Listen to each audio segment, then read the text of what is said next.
Good evening.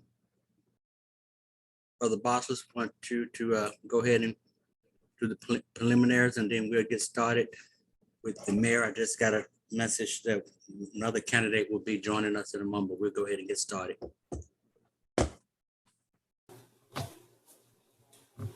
Thank you, Brother Davis. First, giving honor to our Supreme Bosses of the universe. I am Terrence Green. I'm the Bosses of Phi Kappa Kappa chapter of Omega Psi Phi fraternity. I'd like to first welcome the Honorable Mayor Holliday and candidate Saucier to this candidates forum. Please understand that we are a 501c7, and as such, we're not here to endorse any one candidate over the other, and consistent with the rules that govern 501c7s. We're here to simply provide a forum by which the candidates can make their presentation, share their platform and their vision for the great city of East Point with the community, the residents, and interested parties. So, having said so, we wish that we have a wonderful evening this evening, and we will proceed under the moderation of Brother Willie Davis. Thank you. Thank you, Brother Bosses. Madam Mayor, Ms. Archer, what we will do is we will start with the mayor, and you can give your introduction in a way that you would like to do that, and any vision that you have for the city of East Point. And then we will move to the next candidate, allow the same opportunity. And then after that point, we will take questions from anybody in the community. So, Madam Mayor, you can go first. Thank you. Good evening, and thank you for this opportunity to be with you on this evening to share more about me and why I'm running for re-election as mayor. I'm Dean Holliday Ingram, mayor of the great city of East Point, where there's no point like East Point, and I was born to serve and called to lead. I am the daughter of a father who had his own construction company called Holiday and Son Construction, an entrepreneur. My mother, a dedicated educator, and they raised me to think outside the box, and that services our rent that we pay for our room here on earth. And so when I came to East Point and ran for council, I assured the residents that we would reach sensible solutions and take steps forward for East Point, and we did just that.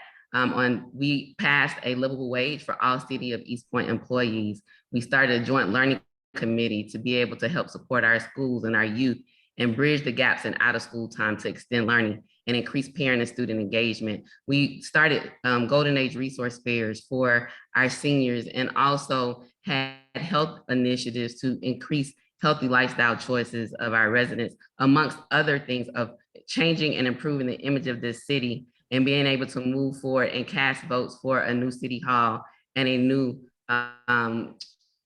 fire department, which was much needed. And so when it came time for re-election, I decided to run for mayor instead of as re-election for a council member for Ward D at large after serving those 4 years. And I told the residents then we would continue progress together, and we have done just that. We are positioned and poised for unprecedented federal investment and state investment within our city. We have adopted an equitable growth and inclusion strategic plan that ensures as we grow, we will leave no East Pointer behind, because East Point, it is our time. And that means it is our time to ensure continued growth, ensure that as we grow, we make sure that we have housing that all East Pointers can afford, that as we grow, we continue to attract developers who want to build community as well as build buildings. And that as we grow, we dismantle the systemic inequities rooted in the racist origins of industrialization in our city and the negative impacts and environmental pollution that has caused in areas of our city. We have to right wrongs, and we have to be willing to stand up and speak out for our people. We must be people focused. I have proven that I am the people focused leader for this time, for this season. We've planted the seeds. It is now harvest time. East Point is our time, and I would be honored to continue to serve you for another 4 years. Thank you, Madam Mayor. Councilwoman Sachs, you want to go ahead and introduce yourself and share any vision that you have for the city of East Point? And again, thank you for joining us. Thank you, Mr. Davis. I would like to do just that. Good evening, gentlemen, and thank you for this opportunity to meet you all. I thank you for the opportunity to get to speak with everyone about why Councilmember Nanette Saucier has now decided to run for mayor of the city of East Point. It's really been an honor and a privilege to serve the constituents and the business stakeholders here in the city of East Point for the past 8 years. I've been an integral part of many great things. We started our East Point Path. We built the beautiful new city hall. We've increased a lot of the benefits to our employees. A lot of good things have happened here. A new fire station. We've done some really great things, and we were on a trajectory to really move us to where East Point should be. East Point's a jewel. There's no reason why we shouldn't be the hottest city south of Atlanta. And that's been my mission ever since I got elected in 2013. I am a person that works for the people. You hear the word politician. I consider myself a public servant. I will work with my constituency and all the business stakeholders. I realize the importance of citizen involvement and business success.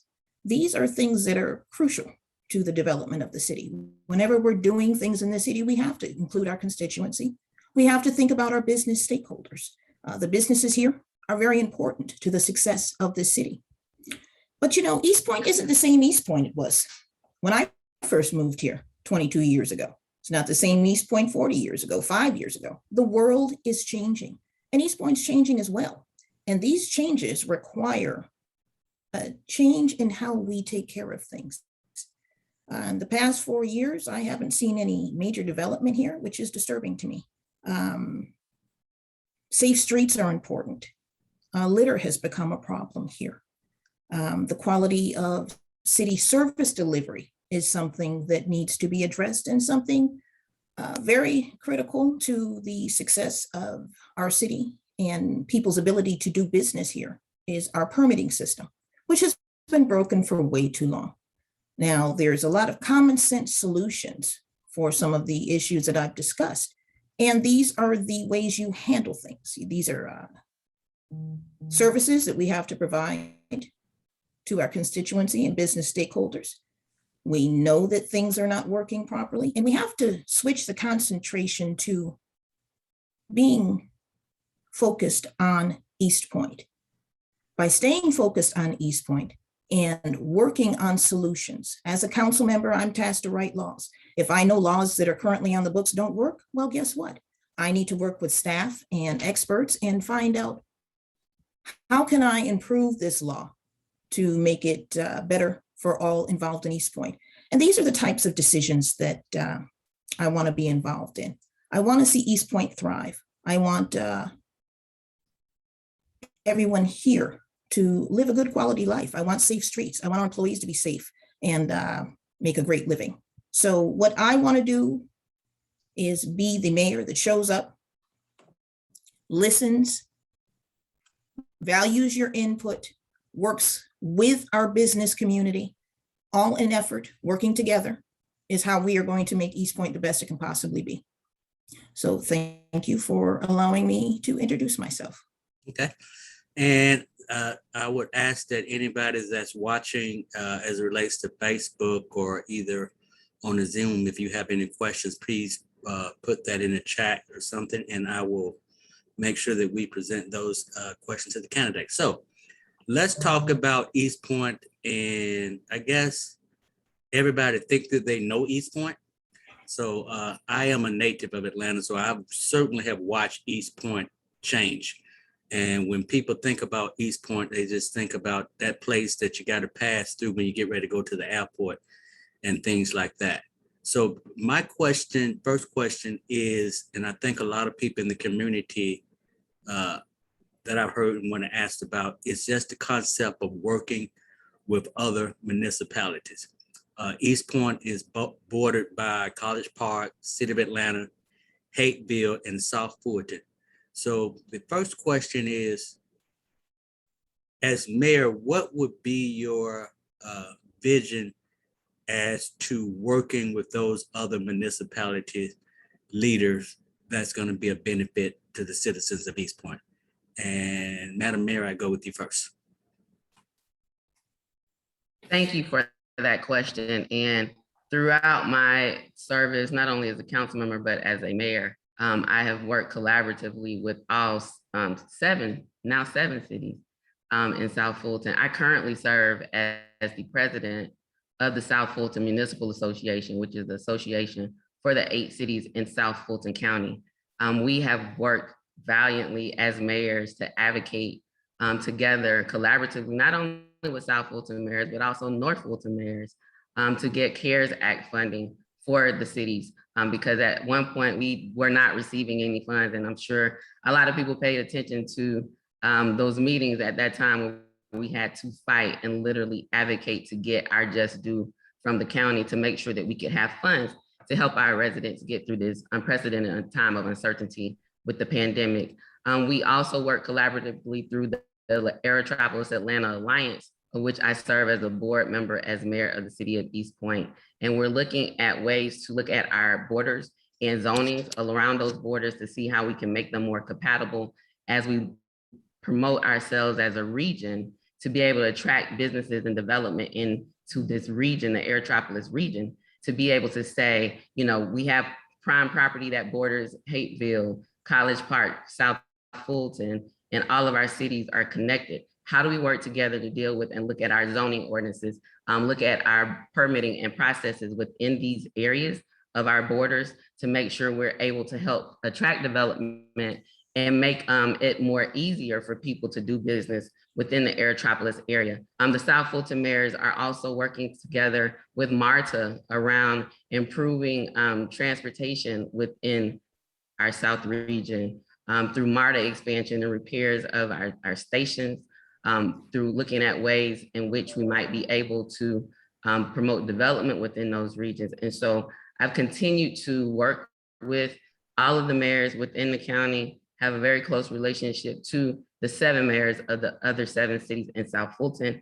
And the vision is that we will continue to work that way, because what we have seen is that we are stronger together, and we've been able to absolutely press the button, push the needle, apply the right pressure to bring in resources into our region for our residents in all of the cities. When we were going through the COVID-19 pandemic, and we were fortunate enough to be able to receive resources and food and a lot of support from a number of different places, I reached out to the mayors of the other 7 cities and ensured that because we had more than we needed, and there was a desire to be able to expand and provide support to other cities, we took the extra that we had and reached out to all 7 of the other cities and provided food for them to distribute within their cities. And so I believe that teamwork makes the dream work, and that we as South Fulton mayors have built a strong relationship, coalition, bond, and we have been moving the South Fulton region together. And we will continue to do that in a way that is collaborative, in a way that is productive, and in a way that is people focused to continue to uplift the South Fulton region, the Aerotropolis region, and all of the residents within this region. There's also a collaborative path plan that the Aerotropolis has done that connects all of our cities together. And we're looking at how they could start the model mile with that. So there's a lot of connection and collaboration that has been happening, and that will continue to happen when I'm reelected as mayor of the great city of East Point. Okay, thank you, Matt. Councilwoman Sargent. Thank you, Mr. Davis. One of the great things about the neighboring cities is that we all work together on a lot of different things. And one of the important components of being able to work with your neighbors is building strength when we are soliciting funding for something, sometimes federal, sometimes state. When we are working together as a South Side body, we're stronger. And we can go and ask for a lot of things from, again, the county, the state, federal. Collaboratively, we can look at projects that will benefit all of us. One of the things that we all do now that I really like is that all of our police departments work together. And even Atlanta, sometimes they have special missions and task force and different things that they're doing to help keep all of our municipalities safe, because we're all bordering right around each other. But the South Side things as such as taxation.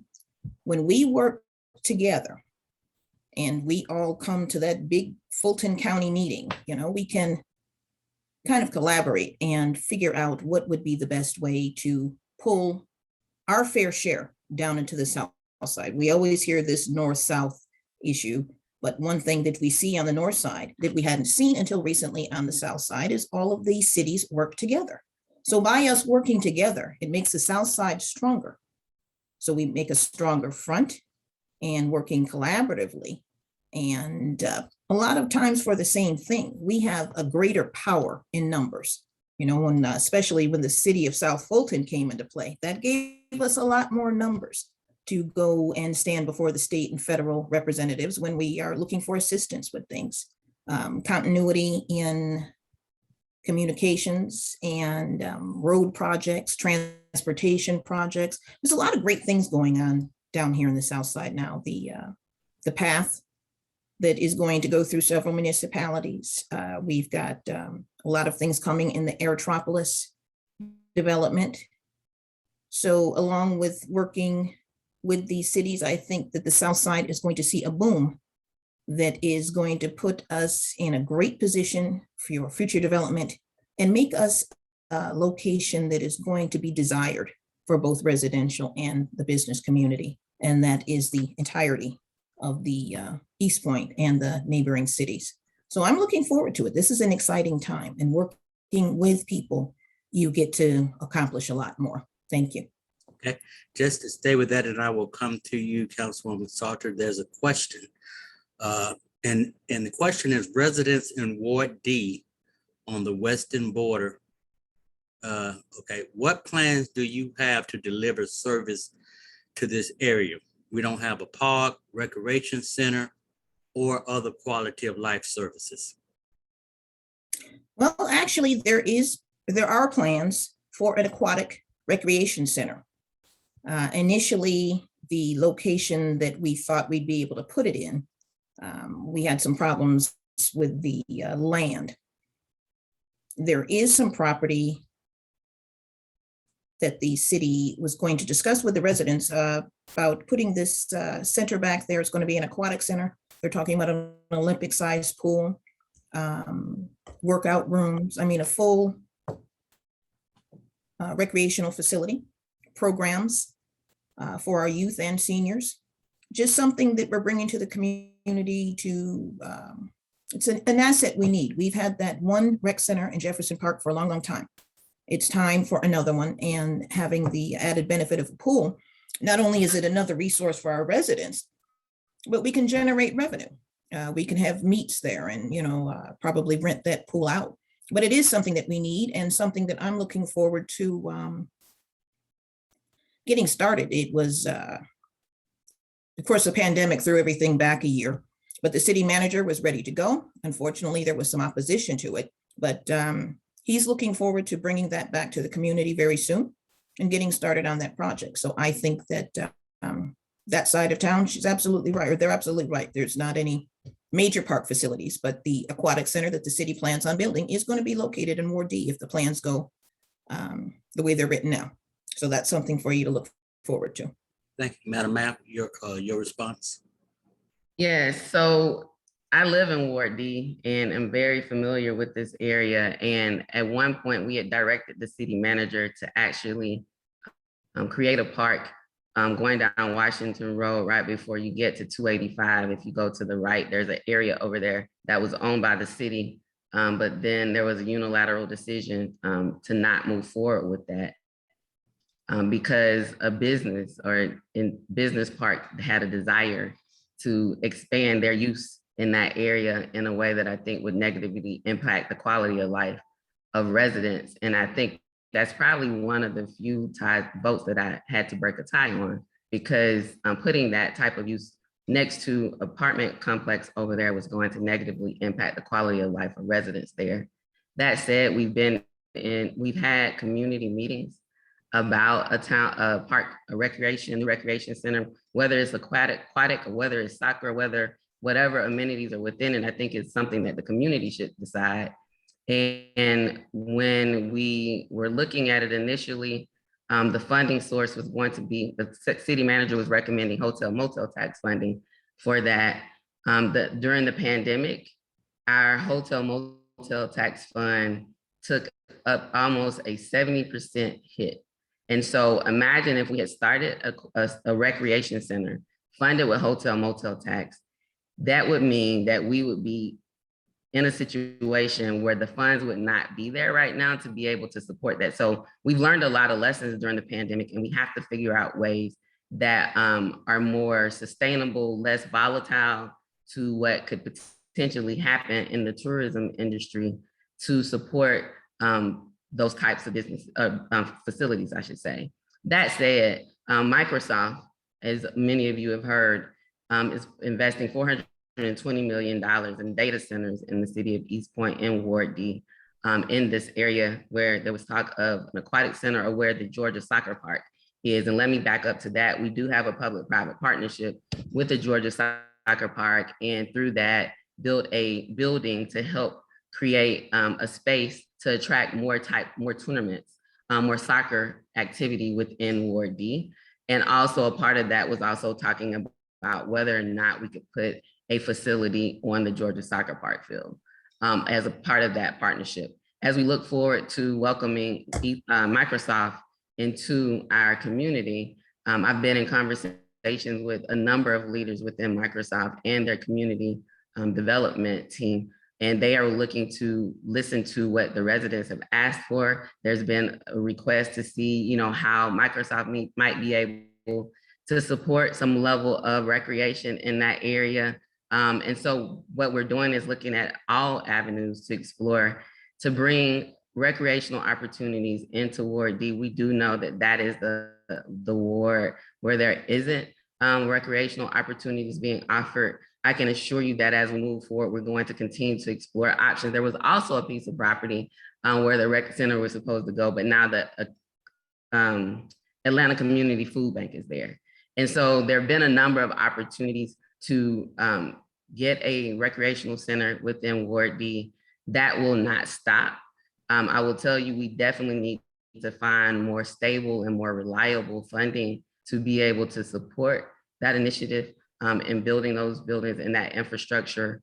But we know that it is needed. And as soon as we continue to bounce back and get through this, the impact of this global pandemic, we definitely will keep that top of mind, because quality of life is what it's about. We have to make decisions that are people focused. So we have to lead with people. And when we're having conversations with businesses and others, we have to lead with and make sure there's a win-win for our people.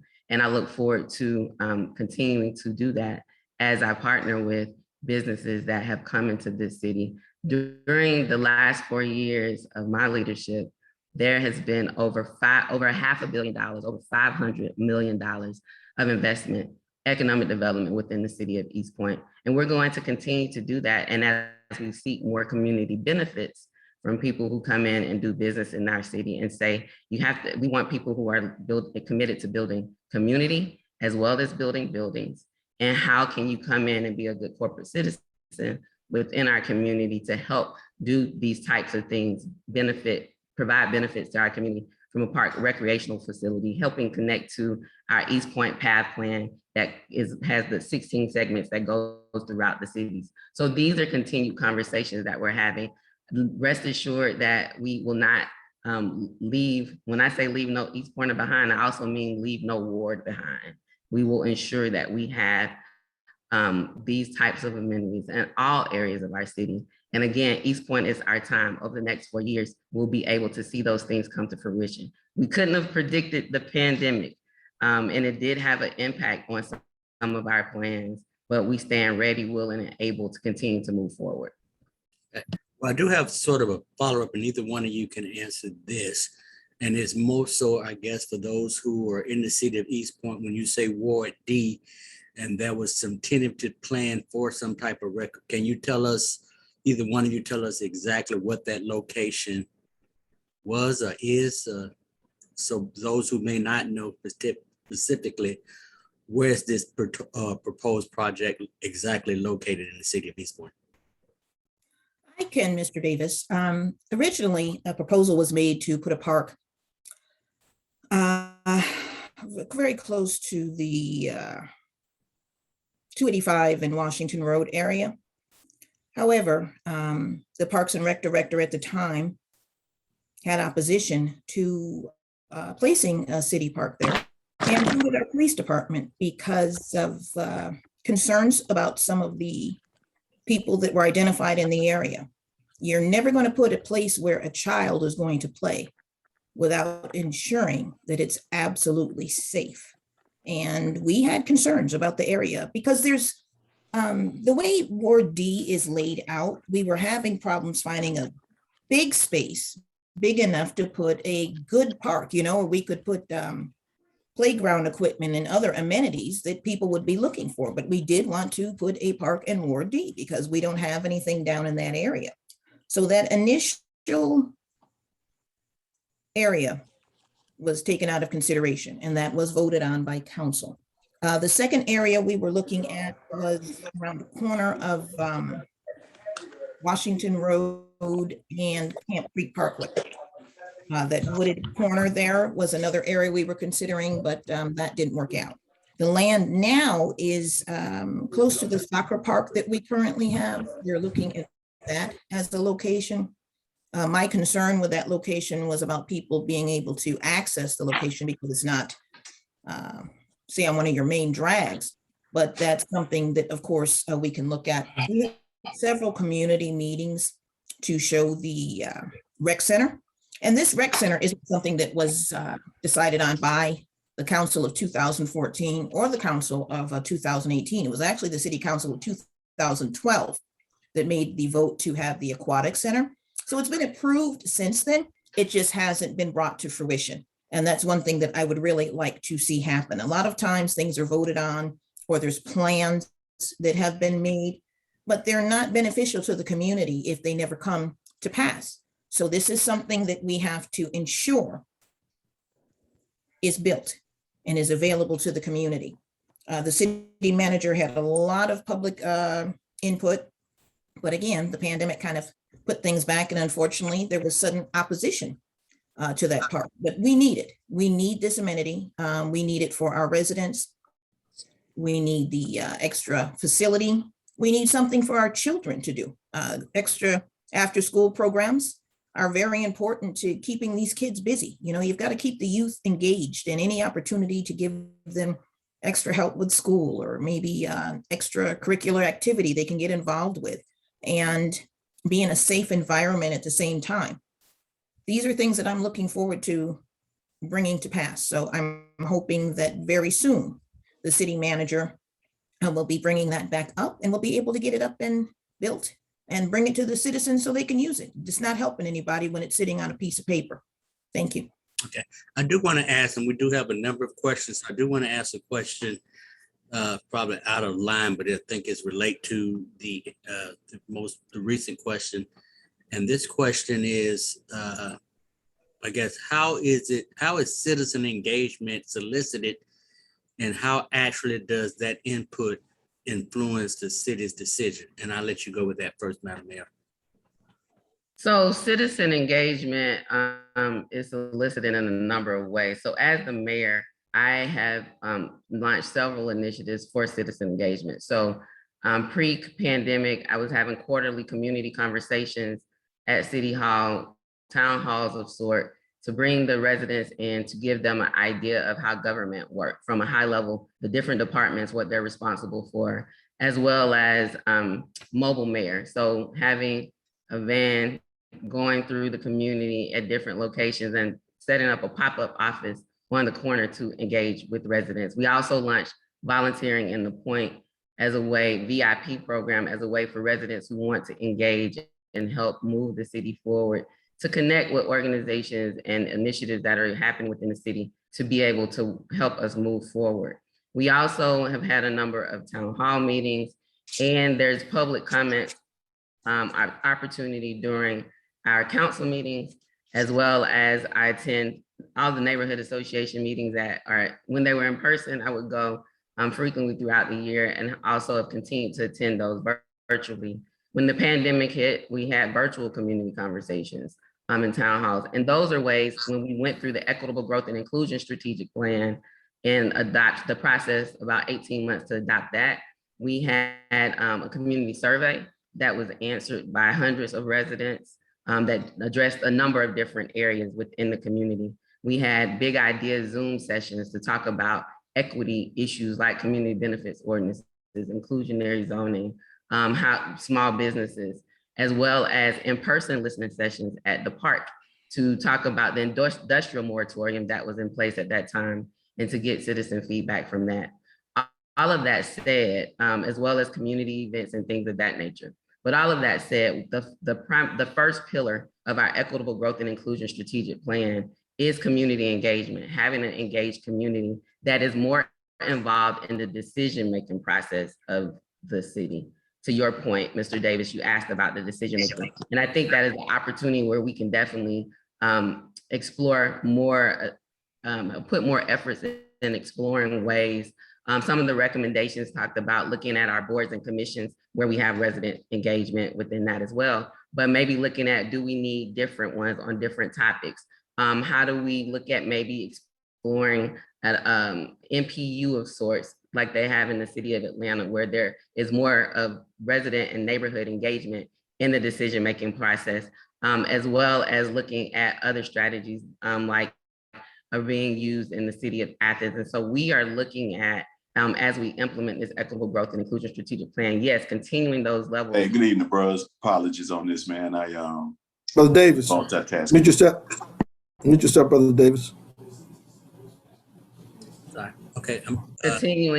Continuing the efforts that we have in place, but in the vein of continuous improvement and always wanting to continue to grow, how do we get residents more involved? And that is the first pillar of the equitable growth and inclusion strategic plan. And I will be looking forward to launching some of those recommendations to explore and hear from the community around ways that we can engage with them in a way that helps get them more involved in the decision-making process and aware of how our decisions are made and how our government actually operates within the city. Okay. Councilwoman Salter, your response to the question? Well, you get citizen engagement by being out there, making yourself accessible. Many residents can tell you, they pick up the phone and call me Monday through Saturday. I'm available. I make myself available. If somebody needs me, I'm there. I go out into the communities to a lot of times go see what they're talking about. I can attend neighborhood association meetings. I can create committees. I can partner with my colleagues on events. We can have events in the community. Trying to think of some of the things we've done over in Camp Creek with Council Member Gordon. She's recently had initiatives to include our police department and set up community events where we all get to know each other. It's very important that you listen to your constituency because that's who we work for. I need to know what you want here in East Point. I need to know, what is it that bothers you? What is it that keeps you up at night?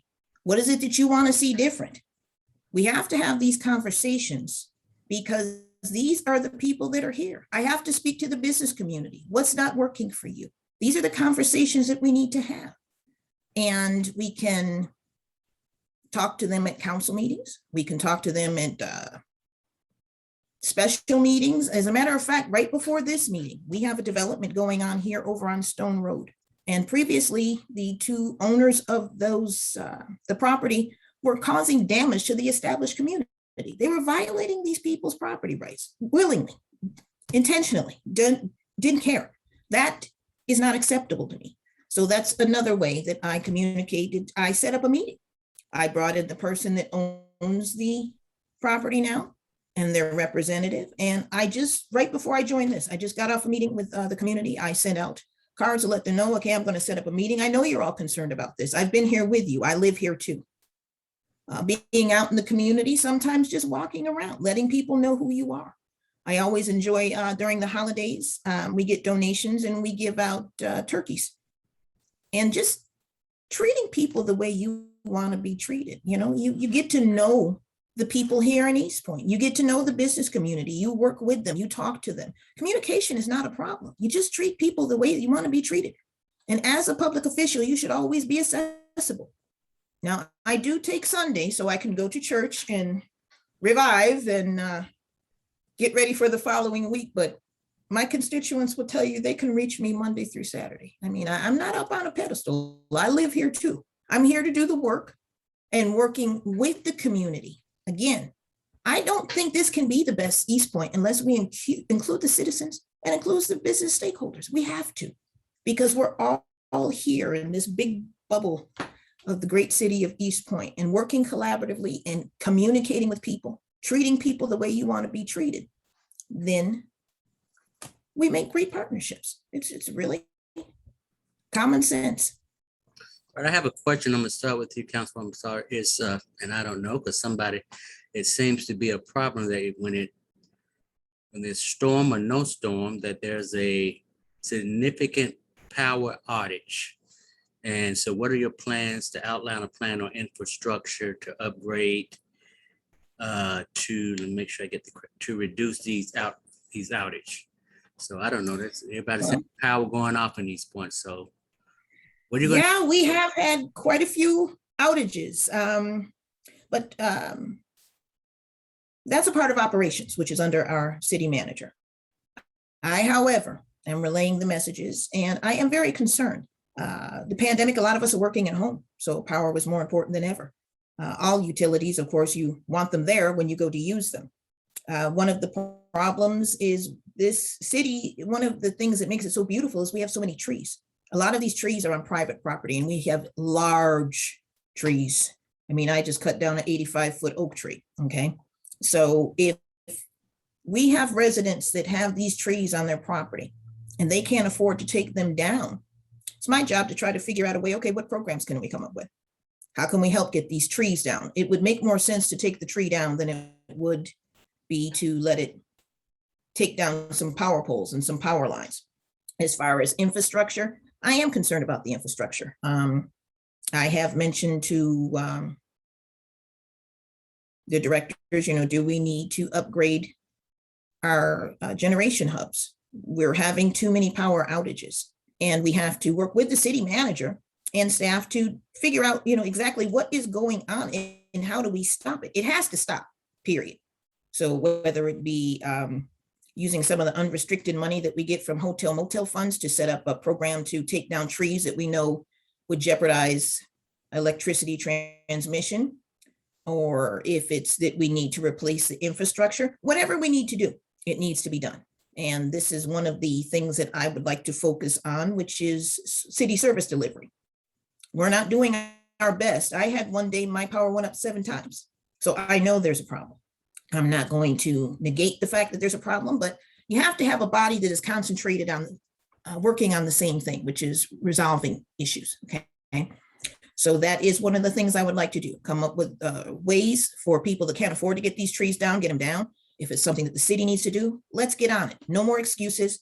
Let's do what we need to do, work together and work with staff, identify the problem and resolve it. It's just common sense government. We're here to provide the service, and we have to figure out what's broken and get it fixed so we can have consistency when our delivery of power. Thank you. All right, Madam Mayor, same question. Yes, so I've placed this item on the agenda several times because I just believe so this is what we know and what's been shared with council is that the outages are caused by trees and accidents.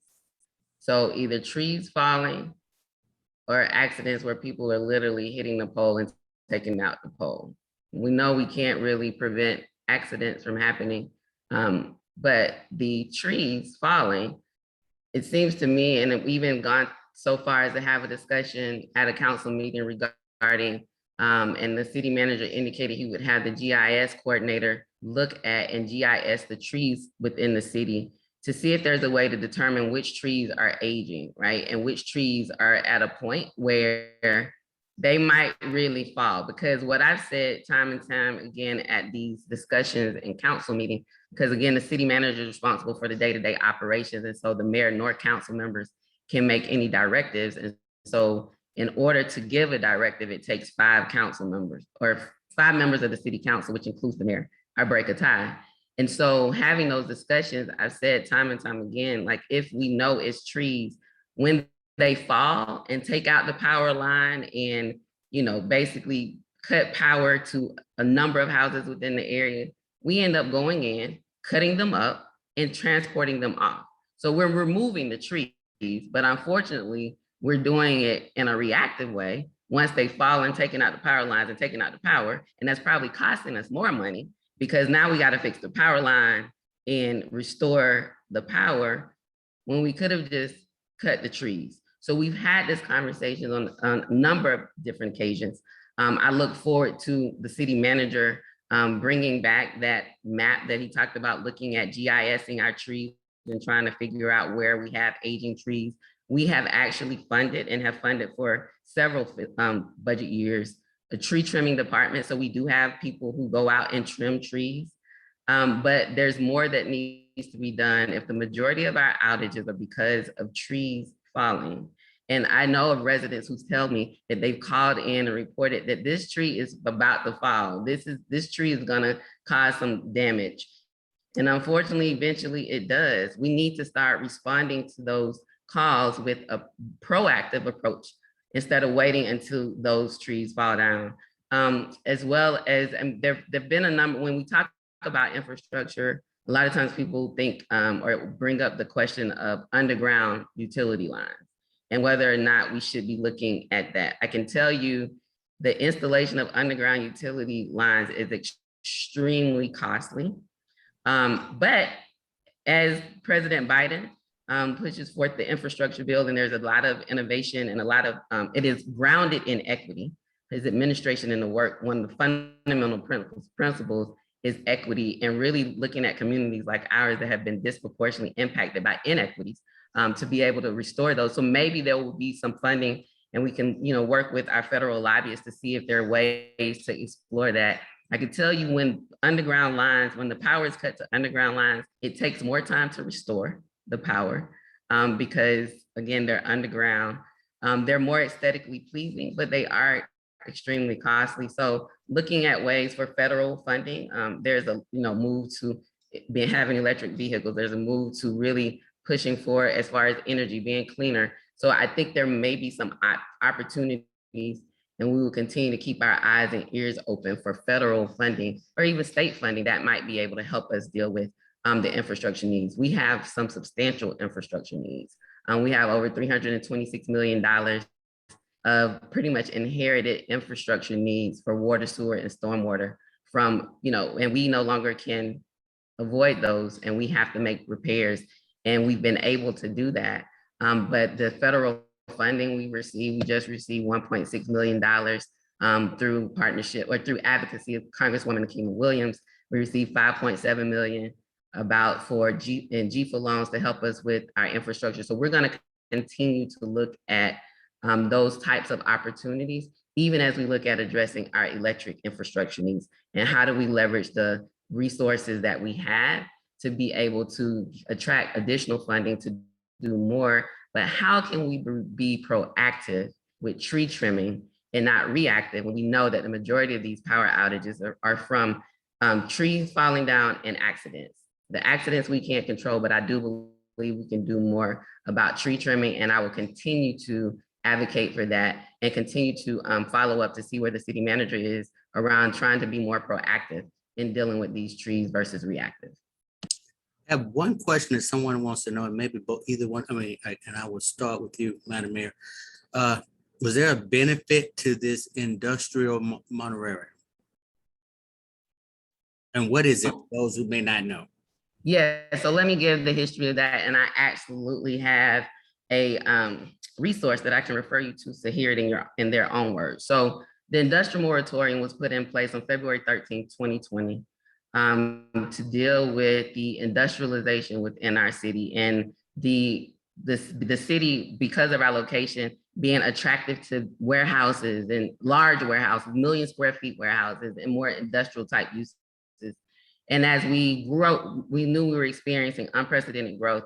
We said, let's pause, put a moratorium in place, look at our light industrial and zoning districts, our heavy industrial zoning districts, and our business parks, and do take this time to figure out how we want to move forward so that we're not doing this on a project by project basis or a case by case basis or development by development basis. We can take this time and actually come out of this with a plan so that people who are looking to invest in East Point and develop in East Point will know what we expect. So that was in February. And then of course, that was 2020. And then the pandemic hit. And so of course, development slowed down, but we were able to continue to work through developing our equitable growth and inclusion strategic plan and have this moratorium in place to not have any additional industrial coming to our city during that time. The moratorium was lifted on December 29th of 2020. And when it was lifted, we amended our light industrial zoning districts and our heavy industrial zoning district. We took out several uses of right, meaning if you have this zoning on your property, then you can do these things by right without permission. We took several of those, a number of those, and made them special use permits, meaning you have to come before council to request permission to be able to use these types of uses. We took out a number of the manufacturing type uses that have been very toxic and pollution in our community, polluting our community is what I'm saying. We included community benefits ordinance or require suggestions within the 2 new zoning districts that we came up with. So we came up with mixed use, commercial industrial, which has a higher use of land and more compatible with residential areas, and warehouse industrial, again, and requiring community benefits, suggesting community benefits, I should say. We're working on the community benefits ordinance, but indicating in there our expectation of community benefits, more than just power and more than just the cost of doing business, but benefiting our community through livable wage jobs, through making sure that maybe you're contributing to our green spaces, our path plan, and things of that nature, as well as making sure that as we grow, we said that these types of uses, so new uses, cannot be within 1 mile of a residential zoning district. So the reason why that was important is because on July 15th, 1912, I mentioned that it was rooted in racism. The East Point City Council required all Black people in the city to move to a 45-acre tract of land that was immediately adjacent to 3 fertilizer plants, an oil plant, and a chemical plant. It smelled so stink, they called it Stink Town. And it was substandard shanty housing at best. But if you were Black in East Point at that time, white people didn't want to live by Black people. The council passed the unanimous ordinance. And that was a year before Atlanta passed their redlining ordinance in 1913, and 16 years before the state said it was okay to have segregated zoning ordinances in 1928 and amended the state constitution. So unfortunately, we led the way in that. And unfortunately, as we grew, we allowed more industrial uses near residential areas. And that has caused challenges for our residents. And now it's not just people of color, it is in all throughout the cities, in different areas within our cities, impacting people of, this is no longer a racial issue. It's impacting people of different races, ethnicity. It's impacting our community, and it's impacting the quality of life of our residents. And I'll end with this. The reason why that was important, and I'm going to give you an example of what was the benefit. The reason that was important is because one of these businesses chose profit over people. And there is now a stream in the River Park area near this industrial area that has bright blue-green water. And the state has deemed it an impaired stream, which means the city of East Point has to come up with a plan to remediate whoever polluted in that area, the business owners that polluted, they chose profit over our people and did not comply with the EPA standards. So now we have to come up with a plan and use taxpayers' dollars to remediate the environmental pollution and toxics pushed out into our communities from those businesses. So it's critically important. How do we know that it worked? Go back to the June 21st, 2021 council meeting. I believe that was the meeting where the property owner for the land, there was about a rezoning of 6 acres that is surrounded by the other land that Microsoft is going to be putting their data center, that $420 million investment. That property owner said, had it not been for the industrial moratorium in place, they would have put another warehouse in that area. A warehouse with high traffic count, high truck traffic count in an area where we're already getting a number of complaints from residents over in the Ben Hill area, where the Heritage Park, Summerled Trail, Savannah Walk, over in that area, more truck traffic from a warehouse. He said we did not have the industrial moratorium, he would have done another warehouse, which meant there would have been more truck traffic in that area. But because of that industrial moratorium, we now have Microsoft coming, a $420 million investment.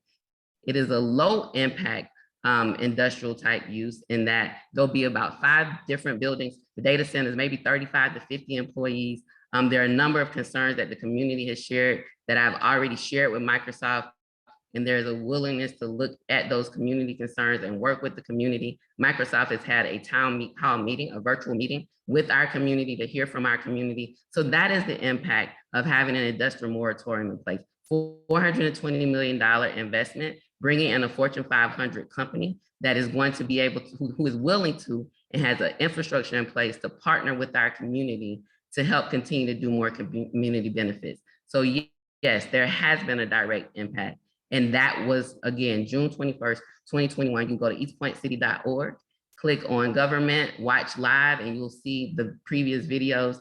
And you can look at that video and you'll hear it from that property owner in his own words. Okay. Councilwoman, sorry, want to respond to that question also? Yes, thank you, Mr. Davis. There's something that needs to exist when you are implementing a moratorium. It's called exigent circumstances.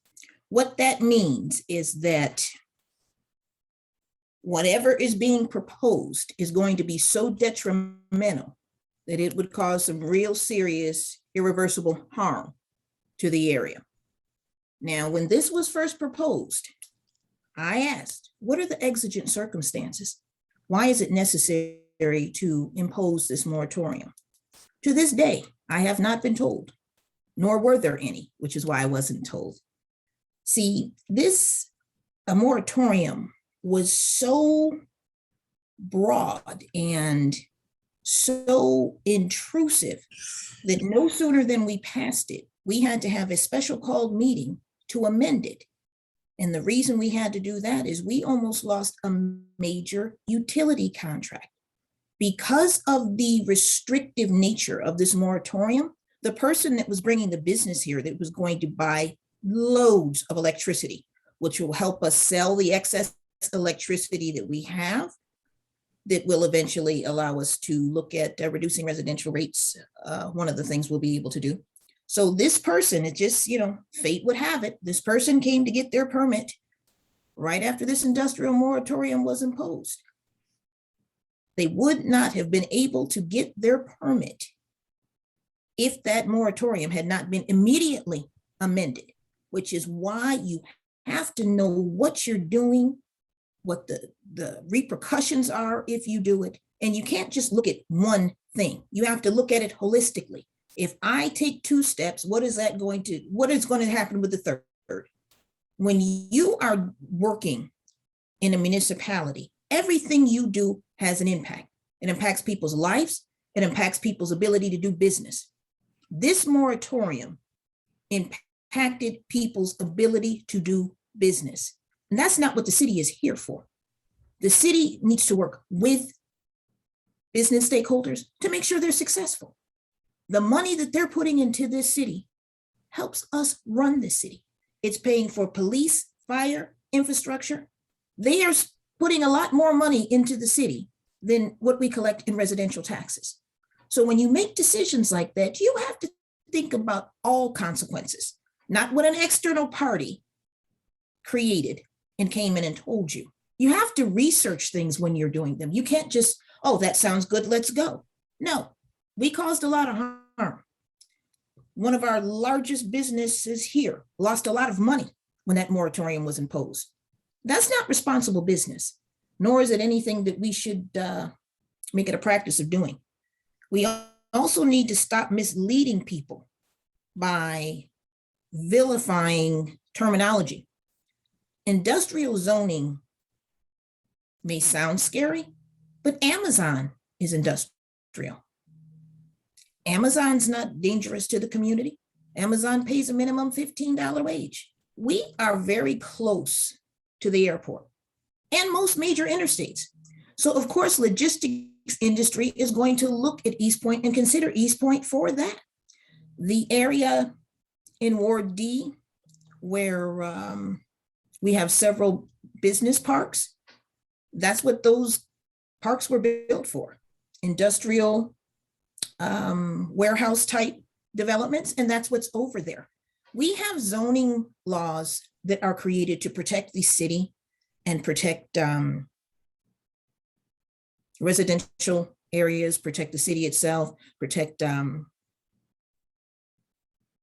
how areas are developing, what they look like, okay? Because you want the aesthetic to stay there. You want to protect the residential areas, but you want businesses to be able to succeed. So when you start saying industrial and put fire and brimstone behind it, it's really a false narrative. And what I would like to see is more education on our terminology. And I know that the Director of Planning and Community Development did listen to that suggestion, and she was holding meetings with the public to go over a lot of this terminology, because to a lay person, a lot of this stuff sounds scarier than it is. I personally asked for a moratorium on small box stores and gas stations. On Washington Road, there's 8 gas stations. How much gas do we need? I don't want to see a gas station on every corner in East Point. That doesn't even make any sense. It's degrading the quality of the neighborhood, and it's just not good. A lot of these places turn into areas where people we prefer be elsewhere, hang out and cause problems for the community. And statistics show that. But it was okay to reopen or to get rid of that moratorium and allow more small box stores and more gas stations, as long as they sell healthy food. That to me was not in the best interest of the city. We have a lot of different places we can obtain healthy food. We've got our farmers market that comes. We've got a food cooperative here now that's growing food here in East Point. So there's a lot of other ways it could have been handled. When you have a lot of laws and a lot of power and a lot of authority, you have to consider what it is you're doing when you're doing it. And again, this moratorium caused some harm. And if the city had not immediately acted right after that was passed, we could have lost a major power contract. And it would have taken us a whole lot longer to sell that power if our city manager hadn't have figured out a way to straighten that out. So you can't just get advice from somebody and not research it. That's our responsibility. At least it's my responsibility as one of the people responsible for leading the city. I thoroughly research things. If I don't understand them, I go to the experts and get expert advice. Every decision I make at that table impacts one of 40,000+ people. I take that very seriously. Being a council member and hopefully the next mayor of East Point is not something I take lightly. Every decision I make in my official capacity has an impact on a business or a resident here. So you have to know and listen to people with the expertise in these fields. A lot of these things that were done during the moratorium could have been accomplished without such an extreme measure. And that's what I was told by our city manager. So I think that when we take actions like that, we need to see, is it necessary to go to the absolute extreme? Because no one was in imminent danger. And a lot of these industrial scare campaigns that went out were relating to issues that had been identified way back in 2003. And our former director of water actually found the consent agenda or consent agreement with EPD, because I remember when they first initiated that, it was for a very, very long term. And she sent it out to us. I couldn't find it. She found it, and it was a lot of these places, the issues have been identified. The companies have been made to remediate the environmental issues, and they're still under surveillance until the year 2050. So we, as leaders of the city, if we know something else is wrong, there is a process to bring these officials back in if these people are not agreeing to the consent agreement that they have with the environmental authorities. If we find new things, there's a process that we go through. But we as the city are limited in what we could do with environmental issues, but we do have staff that can take it to the proper authorities and make sure that things are safe for our city. And that stream, it's scary when you see it because it is turquoise blue, but this is something that's been identified. It's being monitored. As a matter of fact, they even taught the people in the community how to monitor and take readings for the sediment and the particles that are in the water. So this is an active issue that I'm looking forward to going away. But there's a lot of litter, dumping, pollution in the city like I've never seen. I've been here 22 years. And like I say, the city's changing and we have to change the way we do things. And we have to be prepared to deal with these changes because all of these changes aren't good. Things like pollution can be very detrimental to a community. Right here in Sykes Park, in my own ward, people are dumping construction waste. Maybe somebody got evicted and it's a house full of furniture. I mean, they're literally pulling up to this park and dumping this. This costs us money to clean it up and it endangers our staff because we don't know what's in the debris pile.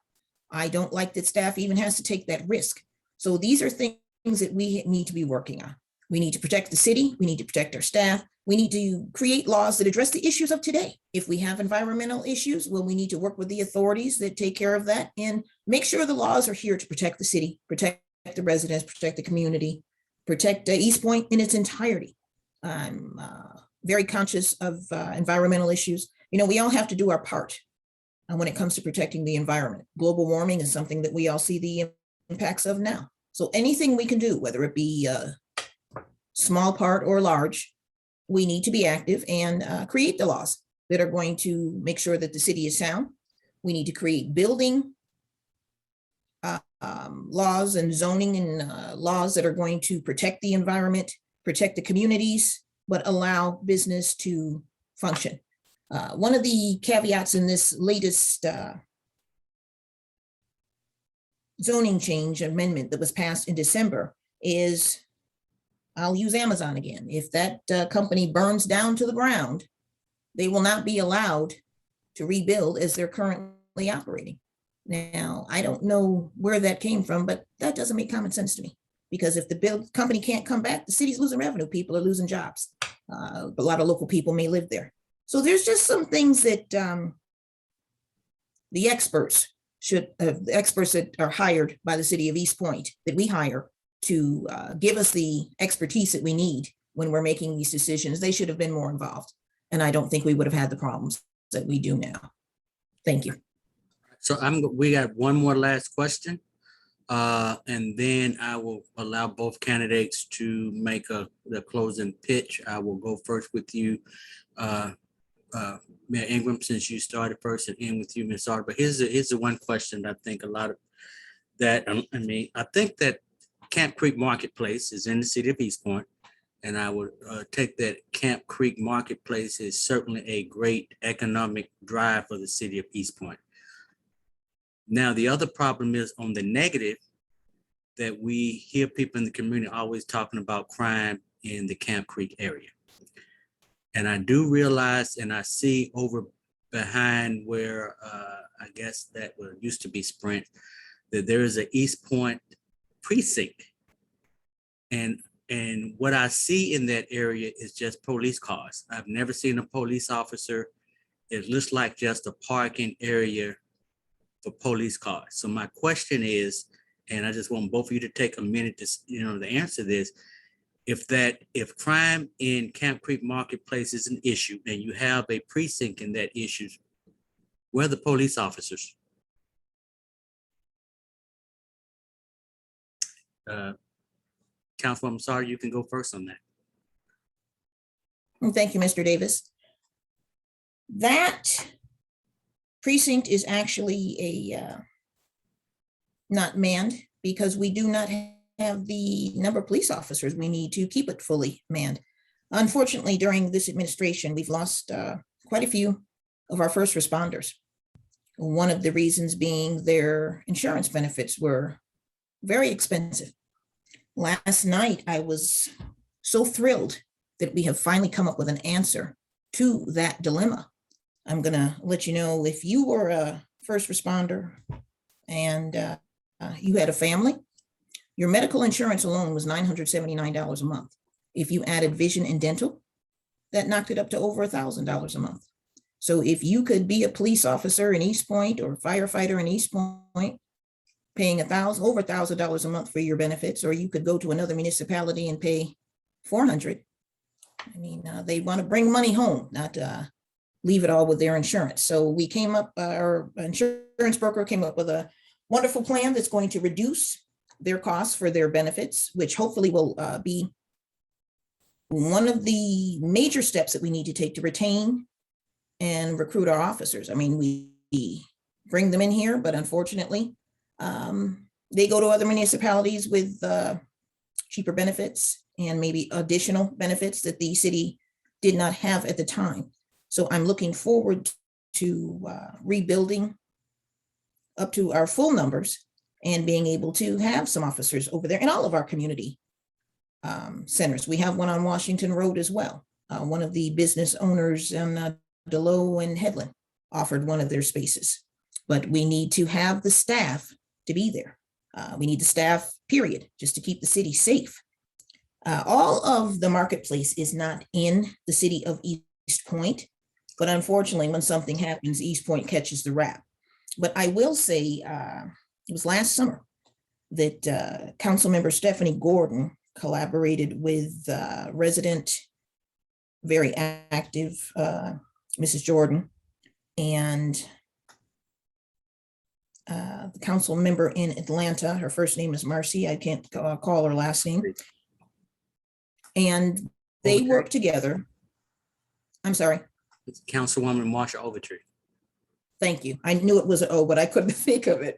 Yeah, Council Member Ogletree, and they came up with a escort program where if the person is age 17 or under, after a certain time, they cannot be in the marketplace without an escort. And that program really, really worked well. And we started getting weekly reports from our police department. And we just did not have the issues that we had prior to that being implemented. And it shows you the importance of being able to collaborate with surrounding municipalities. And when you speak to experts, do research, and come up with policies that really do solve problems, because that you want people to be safe. I don't want anybody to have a bad experience when they're shopping, dining, working, whatever they're doing in East Point. And again, we were getting the rap for something that was happening in Atlanta, but we found a way to remedy that. And it was a great partnership with the community, the city of Atlanta, the city of East Point, the police departments, and the property management team. So everybody worked together to come up with that policy, and they all support it. And to this day, great results. So we're not turning on the TV and seeing that children are shooting at each other anymore. So I think that was a great example of when working with business and other municipalities together and citizens. They came up with a great solution, and it's taken care of. But I am looking forward to rebuilding the police force numbers. And now that we have cheaper health insurance, I hope that that is a great incentive for them to stay with us for a longer period. Okay. Thank you. Yes, thank you. I believe you said the original question is where are the officers in that station, and that substation is never really built to be a precinct. It's not supposed to be another precinct of our department. It's built to be an area where officers who are in the area can kind of like touch down. In response to the unfortunate incident that happened at Lowe's last summer, during those discussions of a holistic approach, at that time there were a whole bunch of juveniles in the area, and their questions were, why are they there? Where are their parents? And so there was a juvenile curfew imposed. And of course, that's not the silver bullet. It was recommended, though, strongly by one of our majors that was a needed response, in addition to also looking at how do we get the businesses involved to do more from a security perspective, and how do we put measures in place to help people have a feeling of safety when they're in the Camp Creek marketplace. I can tell you that so they're not there because it's not actually a police station, or it's supposed to be a precinct where they will be. But as a part of those discussions, the chief mentioned looking at ways to maybe consider using it in that way to be a precinct, or to be another police station within our police infrastructure. I asked last night, and again, you can go online and look at the video regarding the insurance. The premium, the highest premium, so for employee and family, was $739.26. I asked what it was last year. It was $739.26. So it was not $900.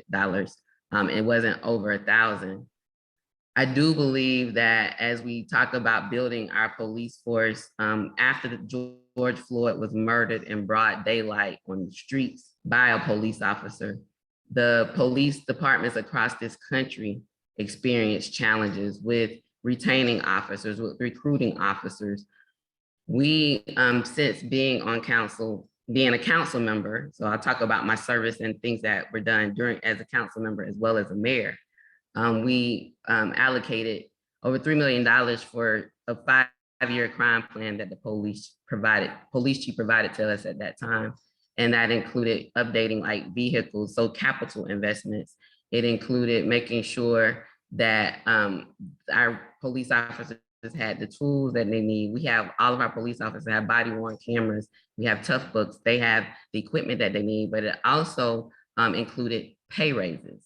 So we realized in order to be competitive that we needed to adjust our salaries. And from 2014, my first year of service on this city council, to now, we have increased our police officers' salaries by double-digit percentages. We've given them merit increases based upon certification and training and education. They told us they needed more around those benefits. So when we received the information from the police chief, we have absolutely prioritized investment in safety, because if people don't feel safe, nothing else matters. And so understanding that and the need to be competitive, we have heard, and it seems like there's been a lot of involvement with some council members in the operations of coming to this recommendation for the police and fire health subsidy. So given an additional subsidy, but again, it was never $900 or $1,000, not based upon what was shared with us last night. And again, you can go back and watch the video. But we also have to think about all of our employees. And so we definitely want to be competitive, and we want to attract more officers. And we, like all other police departments across this country, are experiencing that level of attrition and that level of, trying to recruit and retain top talent. We have made investments consistently. We received the updated crime plan, 5-year crime plan from our former police chief before he left, and made investments within that based upon his recommendations. Our policing is based upon former President Obama's 21st century model of policing. We adopted the 8 that can't wait after the George Floyd murder. We had already had 6 in place since 2016. So that's banning chokeholds. That is making sure you're exhausting our remedies. So when we talk about safety, and whether it's just officers being in the station, or really it's being able to ensure that our policies and practices and operating procedures within our police department are those in which we can feel that there is more safety, as well as exploring how do we connect people who are experiencing non-emergency life crises or life issues as experiencing homelessness, experiencing mental health issues, experiencing other challenges. how do we help connect them to resources instead of responding with a policing response? So I'm working with council's authorization. We have been able to start working on and having conversations around how we implement community alternatives and diversion to ensure that safety there's appropriate response to safety and to help deal with those non-emergency life issues. And so the officers aren't there because that's not a precinct.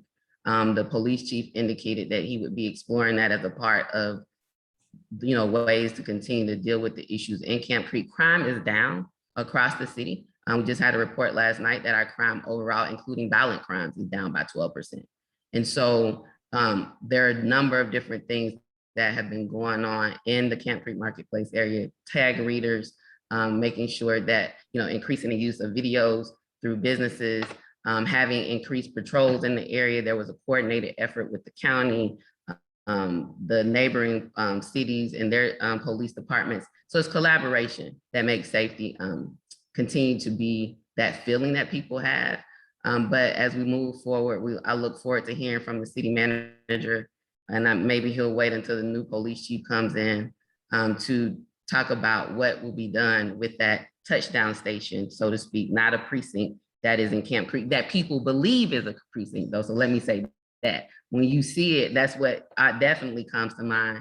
And we had those conversations as a part of that. So thank you for that question. Okay, we have a final question from Bosslers, and then after that, then I would allow each candidate about 30 seconds just to let those who are watching know how to get in contact with you or your campaign or anything like that. So one question, Brother Green. Thank you, Brother Davis. And again, thank you, Councilman Saucier and Honorable Mayor Ingram. I really appreciate it. I apologize to the other participants that we could not get to all the questions, but there will be additional opportunities by which you can learn more about the platforms of the respective candidates. For those who may not know, we did one forum last week with South Fulton and District 6 and District 2. And there's a couple themes that continue to come up, but just wanted to ask your respective positions, starting with Councilwoman Saucier on mask mandates. First in East Point and just across the state in general, what is your respective positions on mask mandates? Well, if it was up to me, I would make sure everyone had on a mask, and that's just to keep people safe. I understand that people have rights, but this COVID virus does not discriminate. And it has been scientifically proven that protective barriers are one of the ways of preventing transmission of the virus. Unfortunately, municipal law can never be stronger than state law, and our governor refused to implement a mask mandate. So in the city of East Point, the majority of council did vote to initiate a mask mandate. However, because the governor said that we couldn't, it became problematic and we couldn't enforce it. You couldn't take somebody to court and impose a fine if the state law says that you can't do it. In addition, my immediate thought was, this was when the pandemic was really running into high gear, and when things were at a premium, when you couldn't find disinfectants or bleach, and a box of face masks cost $50. So I immediately thought about people that are financially challenged. I'm like, okay, this is the law, so they have to wear a mask. Some people didn't have $50 to go buy a mask. Some people didn't have the ability to go where you could get the mask. They couldn't get the hand sanitizer. So the mask mandate, was I against it? In principle, no, but I knew I couldn't enforce it. And I even had an officer say, well, Councilwoman, what are we supposed to do? Well, you have to follow the law. Do I like it? No, but that's what laws are there for. You don't like them? Do what you have to do to get them changed. But what I did was I created something I called a COVID kit. And I partnered with one of the council members, and we went out into the community. And we gave everybody a bag that had information, instructions, hand sanitizer, and a supply of face masks. And I went out into the areas that I thought that people that would be negatively impacted by the ordinance because they could not afford to get the PPE, went out and made sure they had, gave them my contact information, let me know if you need more. And not just thinking about their financial situation, but thinking about their health. I didn't care who needed them. I still pass them out. They probably think I'm nuts when I'm going grocery shopping. I'm walking around with a bag, and if I see people need masks, I give it to them. But people's safety is first and foremost. And sometimes laws are too political. And that's what's going on right now with these mask mandates. Like I said, if I could, yeah, I'd make sure everyone had one on until COVID went away. I encourage people all the time to get the immunization. I know it's a personal choice, but these are the best tools that we have right now. And again, if I could enforce it, I would, but state law always supersedes municipal law. And I understand the passion behind it, but when you pass a law, you have to make sure it can be enforced. But I do what I can. I try to educate people, put the PPE in their hand, and hope that people start practicing safety, safe distancing, and all of the things that we've been advised to keep us safe, so we can get this pandemic under control and get to the new normal. And thank you for the question. Madam Mayor.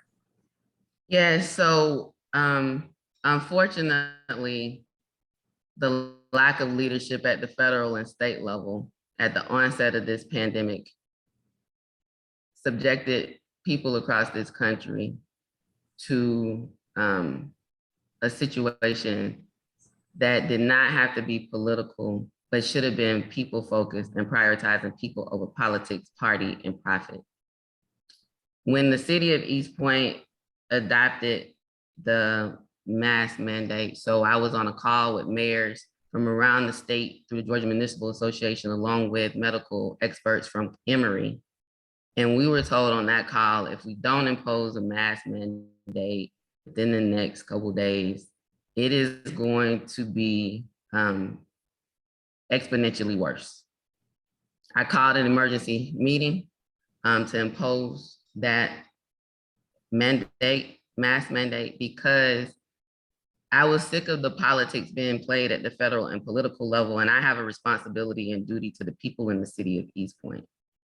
And so in times, it's easy to lead in time when things are good, but in the middle of a crisis where politics is being played all around, and we had the authority to do something within our city, we absolutely did it. So Savannah had already issued a mask mandate. And so I waited to see what was the governor's response to that. There was none. And at the time that we issued our mask mandate, the governor's order restricting the enforcement of that came later. When we issued our shelter in place, we took the lead on issuing sheltering in place ordinances, because we have to do what's best for the residents to protect the health, welfare, and safety of the residents in the city of East Point. That is where God has assigned me. That is the responsibility, and there's no time for politics. So we led the way in that. And so by the time we got to the mask mandate, residents in the city of East Point knew that the government was prioritizing the health, welfare, and safety of each and every one of our residents. That ordinance was passed and adopted on July 6th. They knew where we stood, and they understood that government, our government in East Point, was saying that this is important and this is what we need to do. Yes, there was a finding, but it was in the ordinance, but that was never the intention. As leaders in government, we have to lead. We have to set the example, and we have to make the tough decisions, and we have to say that this is important. And that is what that mask mandate did. It was about saving lives. It wasn't about making widgets. It was about saying, we want to save lives of people within our city. And hopefully that'll be a model to other places, because this pandemic is serious. And so, you can't get into nuances. Sometimes, you have to, if I'm gonna take a chance of, something happened or there been a lawsuit being filed, I'm going to take a chance on people. And that was easy because it was a life or death proposition. It wasn't about whether or not people could afford a mask, because we had PPE. Our police officers had masks that we had equipped them with to provide. We were doing COVID testing since the first week in May. And at those COVID testing sites, we were providing PPE. We made PPE available. We made face masks available throughout the city. And it really wasn't about trying to enforce it or cite people. It was trying to get people to realize how important it is, because politics was being played at the federal and state level. So I appreciate the 6 courageous council members that voted to support that mask mandate. We were the 2nd city in the state of Georgia and the 1st city in the Fulton County metro Atlanta area to say, we are going to take a chance on saving the lives of our residents. And sometimes in government, leaders have to lead in a way that, yes, is progressive, that pushes the envelope, but first and foremost, that prioritizes our people. We have to be people first. And if people cannot be people focused in the middle of a pandemic, when people were dying, when we didn't even know what was really going on at the pandemic at that time, the question becomes, when will they focus on people? When will we lead with people in mind? And so this pandemic has shown a lot. And what I intended to do is to be on this side of it with no regrets. Whatever we had the ability to do, whatever was possibly within our authority, whether it was actually or not, and when the governor decided to act, and by then we had taken so many steps to prioritize safety. The people in East Point knew that we did not need to play politics, that they needed to do what was necessary to protect themselves, their family, and their community. And that's what leaders do. We lead during tough times. We make those tough decisions. We stand boldly for people, and we push the envelope to save lives. And if I had to do all over again, I would absolutely call that emergency meeting again to enforce a mask mandate, because every East Pointer's life is that important to me. So Madam Mayor, can you just give us maybe a number or an email where people can get in contact with your campaign? Yes, so my website is voteholidayingram.com, VOTEHOLIDAYINGRAHAM.com. My social media handles for Facebook, Instagram, and Twitter are at vote4 Mayor Dina, VOTE 4 MAYORDEANA. And the phone number is 678-718-7470, 678-718-7470. And our campaign office is located at 1453 East Cleveland Avenue, Suite E in East Point, Georgia, 1453 East Cleveland Avenue, Suite E, East Point, Georgia. Thank you so much for this opportunity. I'm assuming that's all we're going to say for closing remarks. Right. Councilwoman Sauter? I'm sorry. Thank you, Mr. Davis. My website address is Nanette Saucier 4 mayor.com. My campaign phone number is 404-445-5768. That's 404-445-5768. Our mailing address is the Committee to Elect Nanette Saucier, Mayor of East Point, which is at P.O. Box 91775, Atlanta, Georgia 30344. And even though it says Atlanta, I'm using East Point's post office. Thank you. Okay. And again, on behalf of the PKK chapter of Omega Psi Phi, I want to thank both of our candidates for participating. I know we did not get to all of the questions, and looking over the question, I know a lot of them had to do with zoning issues. So let me do for those who are still with us, that we have a couple more forums that we have scheduled. So part of our service area for PKK is City of East Point and also South Fulton. So on next week, the 21st, we will be having another Meet the Candidate forum, and that will be for the City of South Fulton for Council District 4. 2 weeks from today, we will start what I will call East Point Week. On the 28th, we will have the City Council races for Wards A and Ward B. On the 30th, we will have City Council races for Wards C and D. So for those who had questions, I think that would be more applicable to those running for ward districts. So we will have that notification out, but that will start 2 weeks from the day, and that's East Point Week. So we will have everybody else that has accepted the invitation to participate, because I, for one, believe that education is important, that we are beyond just voting for name, that we need to know what's going on. And one of the things that I guess different than any other form, I didn't have a clock. I allowed each candidate to speak as long as they needed to, because I thought it was important. I've been in that type of seat when you feel rushed. So that's why it was important to me not to put a clock, to allow you to speak directly to your citizens. So again, I would want to thank everybody for participating. And like I said, if you're in South Fulton, we will be doing District 4. And 2 weeks from today, we will be doing wards A and B. And that Thursday following, we will be doing C and D. And the following Tuesday, October the 5th, we will be doing the candidates for mayor of the city of South Fulton. So again, thank you for participating. I do know, looking at the attendance, that we do have some of the city council persons that are here with us. So again, I just want to say thank you, and everybody stay safe. And we will have these recordings to share, so they will, even though we're finished, and those who didn't watch it, we will still have it on our Facebook page and also on our YouTube channel. So thank you, and have a good evening, and stay safe. Thank you. Take care. Thank you.